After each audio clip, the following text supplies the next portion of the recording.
Hey guys, welcome to government jobs Gyan YouTube channel. Guys, आज की इस वीडियो में हम बात करेंगे इंडियन कोस्ट गार्ड के new recruitment notification online form apply process के बारे में। जी हाँ दोस्तों, ज्वाइन इंडियन कोस्ट गार्ड ने यहाँ पर नाविक जीडी, नाविक डीबी और यांत्रिक के 630 खाली पदों को भरने के लिए नोटिफिकेशन रिलीज कर दिया है। कैसे आप इस भर्ती में पार्टिसिपेट करने के लिए अपने फॉर्म अप्लाई कर सकते हो बिना कोई मिस्टेक किए हुए, इसकी पूरी जानकारी हम आपको स्टेप बाय स्टेप रजिस्ट्रेशन से लेकर प्रिंट तक इस वीडियो में देंगे।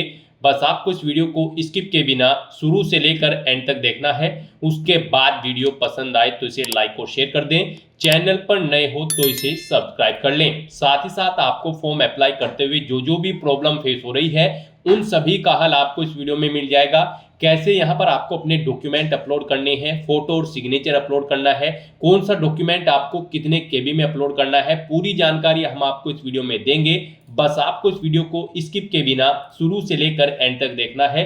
तो बिना कोई वक्त गंवाए चलिए शुरू करते हैं। आपको इस वीडियो के डिस्क्रिप्शन बॉक्स में हमारी वेबसाइट IND-sarkari-naukri.in के इस पेज का लिंक मिल जाएगा। यहाँ पर आपको इस भर्ती के रिगार्डिंग सभी डिटेल्स प्रोवाइड कर दी गई है। इंडियन कोस्ट गार्ड भारतीय तटरक्षक ने यहाँ पर नाविक जीडी जनरल ड्यूटी, नाविक डीबी डोमेस्टिक ब्रांच और यांत्रिक के खाली पदों को भरने के लिए नोटिफिकेशन रिलीज कर दिया है। टोटल 630 वैकेंसीज है। नाविक जीडी के लिए 520 वैकेंसी है, नाविक डीबी के लिए 50 वैकेंसी है, यांत्रिक के लिए 60 वैकेंसी है।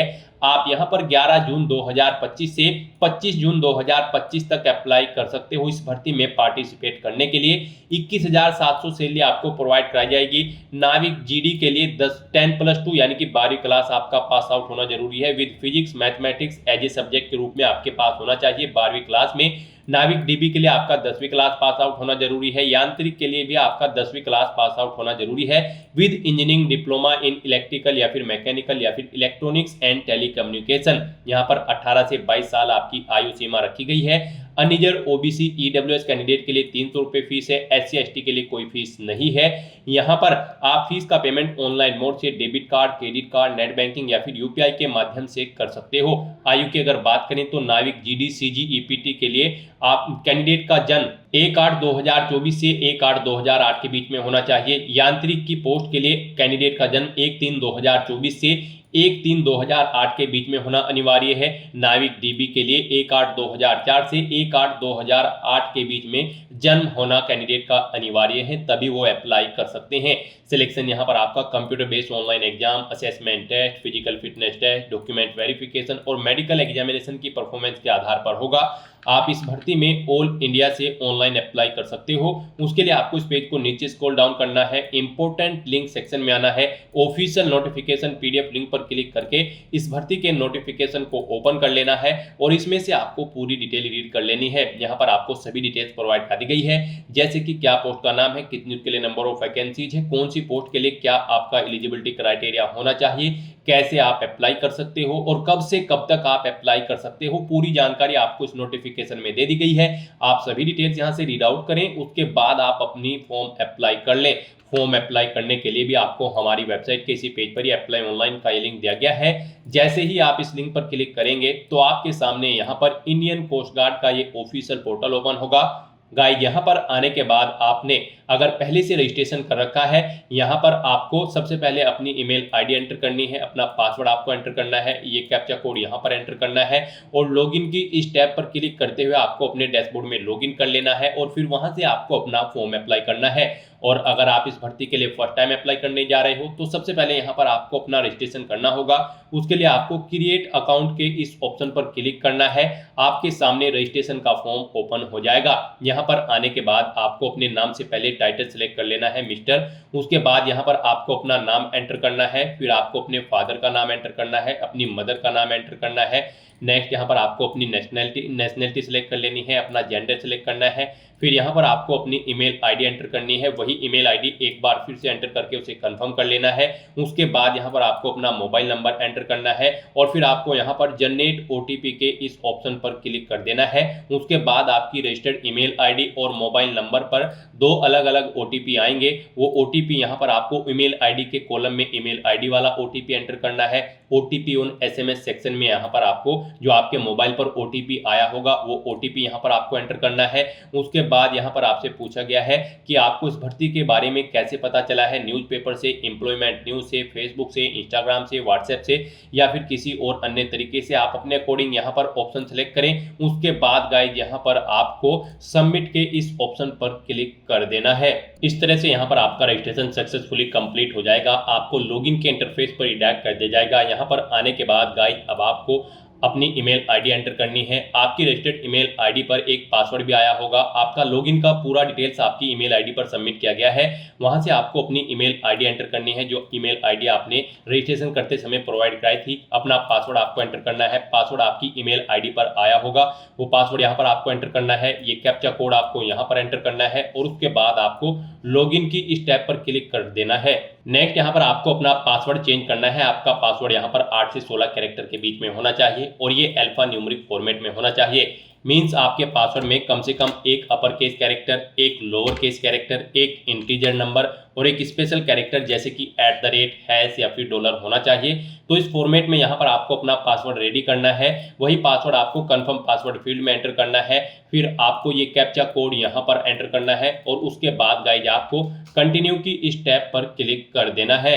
नेक्स्ट आपके सामने कुछ इस तरह से इंटरफेस ओपन होगा। यहाँ पर आपको कुछ जनरल इंस्ट्रक्शंस प्रोवाइड करा दिए गए हैं। आपको इन्हें केयरफुली रीड कर लेना है। उसके बाद आपको इस पेज को नीचे स्क्रॉल डाउन करना है, इस चेकबॉक्स को ओके करना है और फिर गाइज आपको यहाँ पर सबमिट के इस ऑप्शन पर क्लिक कर देना है। नेक्स्ट यहाँ पर आपको अपनी पर्सनल इन्फॉर्मेशन प्रोवाइड करानी है। यहाँ पर आपको कुछ चीजें आपकी ऑटोमेटिकली फिर मिल जाएगी जो आपने रजिस्ट्रेशन टाइम पे प्रोवाइड कराई थी। अब यहाँ पर अगर आप अपनी कोई ऑप्शनल सेकेंडरी ईमेल आईडी देना चाहते हैं तो वो आप एंटर कर सकते हैं और यहाँ पर अगर आपके पास कोई अल्टरनेट मोबाइल नंबर है वो आप देना चाहते हैं तो यहाँ पर आप एंटर कर सकते हैं। ये ऑप्शनल है, आप चाहे तो दें चाहे तो ना दें। उसके बाद यहाँ पर आपको अपना मैरिटल स्टेटस सेलेक्ट कर लेना है, आप मैरिड हो या फिर अनमैरिड।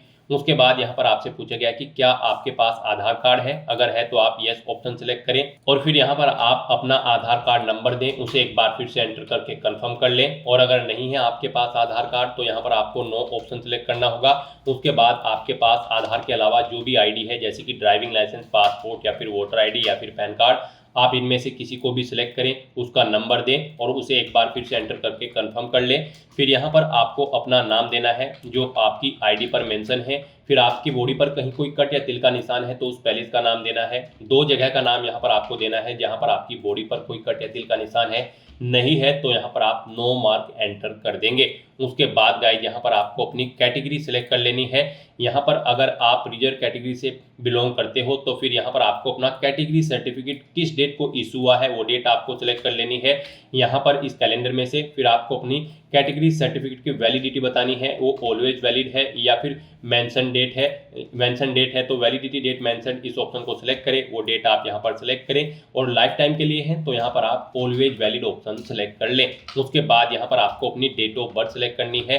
फिर आपको अपनी डेट ऑफ बर्थ का प्रूफ सिलेक्ट करना है। यहाँ पर आप क्या प्रूफ प्रोवाइड कराएंगे, बर्थ सर्टिफिकेट है आपके पास या फिर 10वीं क्लास की मार्कशीट, आप अपने अकॉर्डिंग ऑप्शन सिलेक्ट करें। फिर यहाँ पर आपको आपकी कैटेगरी के अकॉर्डिंग एज में रिलैक्सेशन और फीस वेवर का ऑप्शन ऑटोमेटिकली सिलेक्ट मिल जाएगा। उसके बाद यहाँ पर आपको अपना एम्प्लॉयमेंट टाइप सेलेक्ट करना है। यहाँ पर आप अगर गवर्नमेंट एम्प्लॉय हैं तो आप government sector employed option select करें, अनएम्प्लॉय हैं तो यहाँ पर आप अनएम्प्लॉय सेलेक्ट करें, प्राइवेट सेक्टर में जॉब करते हैं तो private sector employ option select करें, आईसीजी पर्सनल है तो वो आप सेलेक्ट कर ले अपने अकॉर्डिंग। यहाँ पर आपको ऑप्शन सेलेक्ट करना है और उसके बाद गाइज यहाँ पर आपको अपना आईडी प्रूफ अपलोड करना है और डेट ऑफ बर्थ प्रूफ यहाँ पर आपको अपलोड करना है। यहाँ पर आपके जो ये डॉक्यूमेंट होंगे वो जेपीजी या फिर जेपीईजी फॉर्मेट में होने चाहिए। 50 KB से 150 KB के बीच में उनका साइज होना चाहिए। यहाँ पर आपको चूज फाइल के बटन पर क्लिक करना है, फाइल को सिलेक्ट कर लेना है और अपना आईडी प्रूफ और date of birth proof certificate यहाँ पर अपलोड कर देना है। और उसके बाद गाइज यहाँ पर आपको सेव के इस ऑप्शन पर क्लिक करना है। नेक्स्ट यहाँ पर आपको पोस्ट सेलेक्ट करनी है, आप जिस पोस्ट के लिए अप्लाई करना चाहते हैं। यहाँ पर हम आपको नाविक जीडी की पोस्ट के लिए अप्लाई करके दिखा रहे हैं। बाकी दोनों पोस्ट के लिए भी सेम ऐसे ही अप्लाई होगा। तो यहाँ पर इस पोस्ट पर अप्लाई करने के लिए आपको क्वालिफिकेशन का क्राइटेरिया प्रोवाइड कर दिया गया है। आपका 12वीं क्लास पास आउट होना जरूरी है और उसमें आपके पास मैथ और फिजिक्स यहाँ पर एक सब्जेक्ट के रूप में होने चाहिए। आपकी 12वीं क्लास किसी वेल रिकॉग्नाइज्ड बोर्ड या फिर इंस्टीट्यूट से आपका पास आउट होना जरूरी है। और अगर आप नाविक डीबी की पोस्ट के लिए अप्लाई करते हो तो आपका 10वीं क्लास पास आउट होना जरूरी है। यांत्रिक की पोस्ट पर अप्लाई करते हो तो आपका 10वीं क्लास पास आउट होना जरूरी है, प्लस आपके पास यहाँ पर डिप्लोमा होना चाहिए इलेक्ट्रॉनिक्स या फिर मैकेनिकल या फिर इलेक्ट्रॉनिक्स एंड टेलीकम्युनिकेशन में। यहाँ पर आप पोस्ट के अकॉर्डिंग क्वालिफिकेशन चेकआउट कर सकते हैं। तो हम यहाँ पर आपको नाविक जीडी की पोस्ट के लिए अप्लाई करके दिखा रहे हैं, बाकी की दोनों पोस्ट के लिए भी सेम ऐसे ही अप्लाई होगा। तो यहाँ पर आप पोस्ट सेलेक्ट करने के बाद जिस पोस्ट के लिए अप्लाई करना चाहते हैं तो यहाँ पर आप पोस्ट सेलेक्ट करने के बाद सेव के इस ऑप्शन पर क्लिक करें। नेक्स्ट यहाँ पर आपको अपनी क्वालिफिकेशन की डिटेल देनी है। पहले यहाँ पर आपको अपनी 10वीं क्लास की डिटेल देनी है। यहाँ पर आपसे पूछा गया है कि क्या आपने 10वीं क्लास पास आउट कर ली है, तो यहाँ पर आपको यस ऑप्शन सेलेक्ट करना है। फिर आपको एजुकेशन बोर्ड यहाँ पर सेलेक्ट कर लेना है जिससे आपने अपनी 10वीं क्लास पास आउट की है। 10वीं क्लास का जो सर्टिफिकेट है उसका नंबर यहाँ पर आपको एंटर करना है। फिर यहाँ पर आपसे पूछा गया है कि आपकी जो 10वीं क्लास है वो यहाँ पर उसका जो रिजल्ट था वो परसेंटेज में था या फिर सीजीपीए में था या फिर ग्रेड में था। आप अपने अकॉर्डिंग यहाँ पर ऑप्शन सेलेक्ट करें। उसके बाद यहाँ पर गाइड आपको पासिंग ईयर सेलेक्ट करना है। फिर आपसे पूछा गया है कि क्या आपके पास एडिशनल मार्कशीट है 10वीं की, अगर है तो आप यस ऑप्शन सेलेक्ट करें, नहीं है तो नो ऑप्शन सेलेक्ट करें। फिर यहाँ पर आपसे पूछा गया है कि आपके पास 10वीं क्लास में कितने सब्जेक्ट थे, वो यहाँ पर आप एंटर करें और फिर यहाँ पर उन सब्जेक्ट को आप ऐड कर दें। यहाँ पर आपको ऐड सब्जेक्ट के ऑप्शन पर क्लिक करना है। फिर यहाँ पर आपको सब्जेक्ट का नाम देना है, जैसे कि अगर हिंदी आपके पास था तो आप हिंदी यहाँ पर टाइप करें। कितने मार्क्स आपने हिंदी में ऑब्टेन किए हैं वो यहाँ पर आप एंटर करें। टोटल कितने मार्क्स थे जिसमें से मार्क्स आपने ऑब्टेन किए हैं वो यहाँ पर आप एंटर करें और फिर आप यहाँ पर ऐड के इस ऑप्शन पर दोबारा से क्लिक करें। यहाँ पर फिर आप अपने दूसरे सब्जेक्ट के मार्क्स एंटर कर दें। इस तरह से यहाँ पर आपके पास 10वीं क्लास में जितने भी सब्जेक्ट थे वो यहाँ पर आपको ऐड करके उनके मार्क्स की डिटेल यहाँ पर आपको ऐड कर देनी है। फिर यहाँ पर आपको अपनी 12वीं क्लास की डिटेल देनी है। आपको यहाँ पर 12th क्वालिफिकेशन डिटेल की स्टेप पर क्लिक करना है। उसके बाद आपसे पूछा गया कि क्या आपने 12वीं क्लास पास आउट कर ली है, अगर कर ली है तो यस करें। फिर यहाँ पर आपको अपना एजुकेशन बोर्ड सेलेक्ट कर लेना है, जिस बोर्ड से यहाँ पर आपने अपनी 12वीं क्लास पास आउट की है। 12वीं का सर्टिफिकेट नंबर यहाँ पर आपको देना है। फिर बताना है आपका जो रिजल्ट है वो यहाँ पर परसेंटेज में था, सीजीपीए में था या फिर ग्रेड में। आप अपने अकॉर्डिंग ऑप्शन सेलेक्ट करें। पासिंग ईयर यहाँ पर आप सेलेक्ट करें। एडिशनल मार्कशीट है 12वीं की तो आप यस करेंगे, नहीं तो नो ऑप्शन सेलेक्ट करेंगे। कितने सब्जेक्ट थे आपके पास 12वीं क्लास में वो यहाँ पर आप एंटर करें और फिर उनकी डिटेल्स यहाँ पर आपको देनी है। यहाँ पर 12वीं क्लास में आपके पास फिजिक्स और मैथमेटिक्स होना जरूरी है इंडियन कोस्ट गार्ड नाविक जीडी की पोस्ट पर अप्लाई करने के लिए। तो यहाँ पर आपको अपने फिजिक्स के मार्क्स देने हैं, कितने मार्क्स आपने ऑब्टेन किए थे, टोटल कितने मार्क्स थे जिसमें से आपने मार्क्स ऑब्टेन किए थे। फिर आपको ऐसे ही अपने मैथमेटिक्स के मार्क्स एंटर करने हैं, कितने मार्क्स आपने ऑब्टेन किए थे, कितने मार्क्स में से। और फिर यहाँ पर आपको अपने बाकी के सब्जेक्ट्स भी ऐड करने होंगे। इन 2 सब्जेक्ट के अलावा जो भी सब्जेक्ट्स आपके पास थे, हिंदी इंग्लिश जो भी आपके पास थे वो यहाँ पर आप ऐड करें और उसके बाद गाइस फिर आप सेव के इस ऑप्शन पर क्लिक कर दें। नेक्स्ट यहाँ पर आपको अपने एड्रेस की डिटेल देनी है। यहाँ पर आपको सबसे पहले अपना परमानेंट एड्रेस एंटर करना है। अपना हाउस या स्ट्रीट नंबर यहाँ पर आप एंटर करें, लैंडमार्क दें, फ़ोन नंबर दें।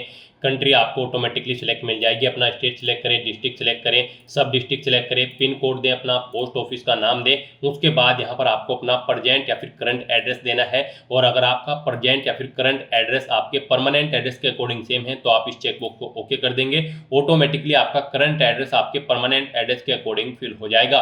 और उसके बाद यहाँ पर आपको अपनी डोमासाइल की डिटेल देनी है। आपको डोमासाइल स्टेट सेलेक्ट करना है। उसके बाद आपको डोमासाइल डिस्ट्रिक्ट सेलेक्ट कर लेना है। डोमासाइल सर्टिफिकेट का नंबर देना है। कब आपको इशू हुआ था वो डेट आपको सेलेक्ट कर लेनी है यहाँ पर इस कैलेंडर में से। और फिर यहाँ पर आपको अपना डोमासाइल सर्टिफिकेट अपलोड कर देना है। उसके लिए गाइस यहाँ पर आपको चूज फाइल के बटन पर क्लिक करना है, फाइल को सेलेक्ट कर लेना है और अपना डोमासाइल सर्टिफिकेट यहाँ पर आपको अपलोड कर देना है। और फिर उसके बाद यहाँ पर आपको सेव के इस ऑप्शन पर क्लिक कर देना है। नेक्स्ट यहाँ पर आपको अपनी एडिशनल डिटेल्स प्रोवाइड करनी है। यहाँ पर आपको पूछा गया कि क्या आपको कभी डिस्चार्ज किया गया है इंडियन आर्मी, नेवी या फिर एयरफोर्स से या फिर किसी गवर्नमेंट ऑर्गेनाइजेशन से। अगर किया गया है तो आप यस ऑप्शन सेलेक्ट करेंगे, ऑर्गेनाइजेशन का नाम देंगे, नहीं किया गया है तो नो ऑप्शन सेलेक्ट करेंगे। फिर यहाँ पर आपसे पूछा गया कि क्या आपको कभी कोई वारंट या फिर समन सबमिट किया गया है कोर्ट के द्वारा।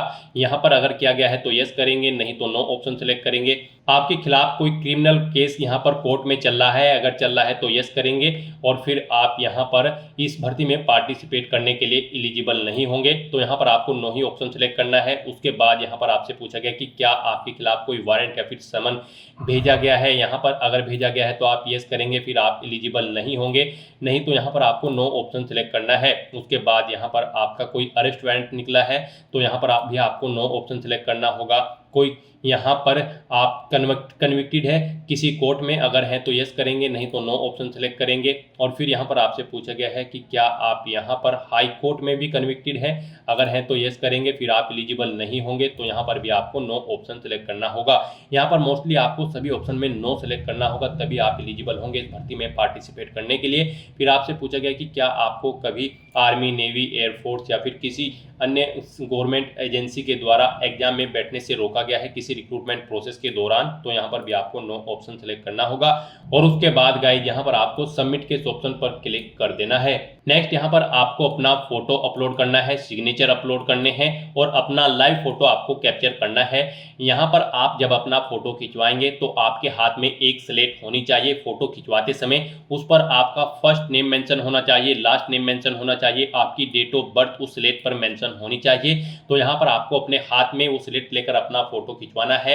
यहाँ पर आपका फोटो की जो फाइल होगी उसका नाम पासपोर्ट अंडरस्कोर फोटोग्राफ होना चाहिए। सिग्नेचर की फाइल का नाम आपकी सिग्नेचर होना चाहिए। यहाँ से आप चेकआउट कर सकते हो आपका फोटो कुछ इस फॉर्मेट में एक्सेप्टेबल होगा। इन फॉर्मेट्स में आपका फोटो यहाँ पर एक्सेप्टेबल नहीं होगा, यानी कि आपका फोटो यहाँ पर क्लियर होना चाहिए, आपका फेस पूरा क्लियर होना चाहिए, आपका नाम और डेट ऑफ बर्थ यहाँ पर क्लियर होनी चाहिए। आपको अपने हाथ में स्लेट पकड़कर अपना फोटो खिंचवाना है और उसे यहाँ पर आपको अपलोड करना है। यहाँ से आप चेकआउट कर सकते हो कि किस फॉर्मेट में आपका फोटो एक्सेप्टेबल होगा और किस फॉर्मेट में आपका फोटो एक्सेप्टेबल नहीं होगा। तो यहाँ पर आप दी गई रिक्वायरमेंट्स के अकॉर्डिंग अपना फोटो खिंचवाए और उसे यहाँ पर आप अपलोड कर दें। उसके बाद यहाँ पर आपको अपना लाइव फोटो कैप्चर करना है। फोटो कैप्चर करते समय यहाँ पर आपको ब्राउजर को परमिशन देनी है। उसके बाद यहाँ पर जब आप अपना फोटो खिंचवाएंगे उस पैलेस पर उस रूम में प्रॉपर लाइट होनी चाहिए और गाइडर यहाँ पर आपका गाइडर जो होगा लाइव फोटो कैप्चर करते हुए उसमें आपका जो हेड है वो प्रॉपर पोजीशन में होना चाहिए। और यहाँ पर आपको जब आपका पूरा फेस उस गाइडर में आ जाएगा, वो ग्रीन कलर का हो जाएगा, तो यहाँ पर ऑटोमेटिकली आपका फोटो कैप्चर कर लिया जाएगा। गाइडर में अपना फोटो लाने के बाद आपको अपनी आंखों को ब्लिंक करना है, वो ग्रीन कलर में हो जाएगा और ऑटोमेटिकली आपका फोटो यहाँ पर कैप्चर हो जाएगा। तो यहाँ पर आपको स्टार्ट कैमरा के ऑप्शन पर क्लिक करना है और अपना लाइव फोटो कैप्चर कर लेना है। इस तरह से अपना फोटो सिग्नेचर यहाँ पर अपलोड करने के बाद, लाइव फोटो कैप्चर करने के बाद फिर आपको सेव के इस ऑप्शन पर क्लिक कर देना है। नेक्स्ट यहाँ पर आपको अपनी एग्जाम सिटी सिलेक्ट करनी है। यहाँ पर आपको 5 चॉइसेस दी गई है। यहाँ पर आप पहले स्टेट सिलेक्ट करें, उसके बाद आप सिटी सिलेक्ट कर लें। इस तरह से यहाँ पर आपको 1 बाय 1 करके अपनी 5 एग्जाम सिटी सिलेक्ट कर लेनी है। यहाँ पर आप जिस सिटी को फर्स्ट नंबर पर प्रेफरेंस देना चाहते हैं उसे यहाँ पर आप फर्स्ट नंबर पर सिलेक्ट करें, जिसे सेकंड, थर्ड, फोर्थ, फिफ्थ पर चाहते हैं तो उसे आप अपने अकॉर्डिंग यहाँ पर सिलेक्ट कर लें। और उसके बाद गाइस यहाँ पर आपको सेव के इस ऑप्शन पर क्लिक कर देना है। फिर यहाँ पर आपको आपके एप्लीकेशन फॉर्म का पूरा प्रीव्यू शो कर दिया गया है। आपको सभी डिटेल केयरफुली चेकआउट करनी है। पेज को नीचे स्क्रॉल डाउन करना है, डिक्लेरेशन सेक्शन में आकर आपको अपनी सिटी यहाँ पर एंटर करनी है। इन सभी चेक बॉक्सेस को आपको ओके करना है। प्रिंट प्रीव्यू के इस ऑप्शन पर क्लिक करके यहाँ पर आप अपने एप्लीकेशन फॉर्म का एक प्रिंट आउट ले सकते हो। उसके बाद यहाँ पर आपको कुछ चीज़ें पूछी गई है, क्या यहाँ पर आपने अपने एप्लीकेशन फॉर्म का प्रीव्यू चेकआउट कर लिया है, प्रिंट प्रीव्यू कर लिया है, तो यहाँ पर आपको येस ऑप्शन सेलेक्ट करना है। Do you want to edit, आप एडिट करना चाहते हैं अपने एप्लीकेशन फॉर्म में तो आप येस करेंगे और टॉप पर ही आपको एडिट का बटन दिया गया है, आप एडिट कर लेंगे। नहीं करना चाहते हैं तो नो ऑप्शन सेलेक्ट कर लेंगे। यहाँ पर आप एडिट का ऑप्शन यूटिलाइज करना चाहते हैं after seeing the print preview prior final submission, final submit करने से पहले यहाँ पर आप अपने यहाँ पर एडिट का ऑप्शन यूटिलाइज करना चाहते हैं तो यस करेंगे, नहीं चाहते हैं तो आप नो ऑप्शन सेलेक्ट करेंगे। Do you want to submit the application form finally, आप फाइनली अपना फॉर्म सबमिट करना चाहते हैं तो यहाँ पर आपको यस ऑप्शन सेलेक्ट करना है। और उसके बाद गाइज आपको फिर यहाँ पर सेव के इस ऑप्शन पर क्लिक कर देना है। नेक्स्ट यहाँ पर आपको आपके एप्लीकेशन फॉर्म की बेसिक डिटेल शो कर दी गई है। यहाँ पर आप इन्हें चेकआउट करें, इन चेक बॉक्सेस को ओके करें। यहाँ पर उसके बाद आप इन चेक बॉक्सेस को ओके करें और यहाँ पर कोई मिस्टेक है तो आप एडिट बटन पर क्लिक करके एडिट कर सकते हैं, नहीं तो गाइस यहाँ पर अब आपको कंफर्म डिटेल के इस ऑप्शन पर क्लिक कर देना है। इस तरह से यहाँ पर आपके एप्लीकेशन फॉर्म की डिटेल्स कंफर्म हो जाएंगी और उसके बाद आपको यहाँ पर फाइनल सबमिट के इस ऑप्शन पर क्लिक कर देना है। इस तरह से यहाँ पर आपका एप्लीकेशन फॉर्म सक्सेसफुली सबमिट हो जाएगा अगर आप रिजर्व कैटेगरी से बिलोंग करते हैं। और गाइज अगर आप यहाँ पर अनरिजर्व ओबीसी ईडब्ल्यूएस कैंडिडेट हैं तो पहले आपको 300 रुपये फीस के रूप में जमा कराने होंगे, जो कि आप ऑनलाइन मोड में debit card, credit card, net banking या फिर यूपीआई के माध्यम से जमा करा सकते हो और उसके बाद आपका फॉर्म सबमिट होगा। और फिर यहाँ पर आप व्यू एप्लीकेशन फॉर्म के इस ऑप्शन पर क्लिक करके अपने एप्लीकेशन फॉर्म का एक हार्ड कॉपी प्रिंट आउट ले सकते हो फ्यूचर यूज के लिए, फ्यूचर रेफरेंस के लिए। तो दोस्तों ऐसे आप इंडियन कोस्ट गार्ड, नाविक जीडी, नाविक डीबी और यांत्रिक की पोस्ट के लिए अपने फॉर्म अप्लाई कर सकते हो बिना कोई मिस्टेक किए हुए। आज की इस वीडियो में बस इतना ही। आई होप ये वीडियो आपको पसंद आई होगी। अगर पसंद आई हो तो इसे लाइक और शेयर करें, चैनल पर नए हो तो इसे सब्सक्राइब कर लें। Thanks for watching.